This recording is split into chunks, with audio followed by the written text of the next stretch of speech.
અમદાવાદમાં આવેલ institute four plasma research દ્વારા રાષ્ટ્રીય વિજ્ઞાન દિવસ 2026 નિમિત્તે 2 દિવસીય વૈજ્ઞાનિક કાર્યક્રમનું આયોજન કરવામાં આવ્યું છે।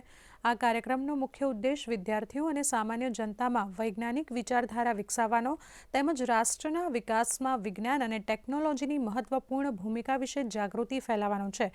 કાર્યક્રમ દરમિયાન શાળાના વિદ્યાર્થીઓ માટે પોસ્ટર સ્પર્ધા, નિબંધ સ્પર્ધા, વક્તૃત્વ સ્પર્ધા અને સ્કીટ સ્પર્ધા જેવી વિવિધ શૈક્ષણિક પ્રવૃત્તિઓનું આયોજન કરવામાં આવ્યું છે।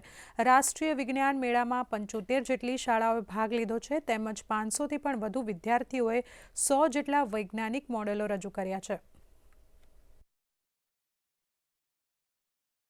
75 સ્કૂલે ભાગ લીધો છે। 550 વિદ્યાર્થીઓ અહીંયા આવ્યા છે આમાં ભાગ લેવા માટે। અહીંયા લગભગ 100 જેટલા મોડેલો વિદ્યાર્થીઓ દ્વારા રજૂ કરવામાં આવ્યા છે।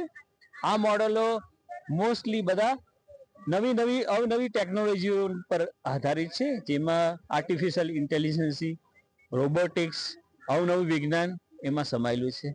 પોતાના જ મોશનને સ્ટેબલાઇઝ કરી દે છે અને આના કારણે જે પાર્કિન્સનથી જે પેશન્ટ પીડિત હોય એમના માટે આ સ્પૂન બહુ હેલ્પફુલ છે, કારણ કે જે પાર્કિન્સન જે ડિસીઝ છે એનો અત્યાર સુધી કોઈ પણ ઈલાજ નથી બન્યું ને સ્પેસિફિકલી નથી ખબર પડી કે આ કેમ થઈ રહ્યું છે। તો એના માટે અમે આ એડેપ્ટિવ ફીડિંગ સ્પૂન બનાવી છે, તો એનાથી એ લોકો એટલીસ્ટ પોતાની ડિગ્નિટી પાછી લઈ શકે છે અને જાતેથી કહી શકે છે।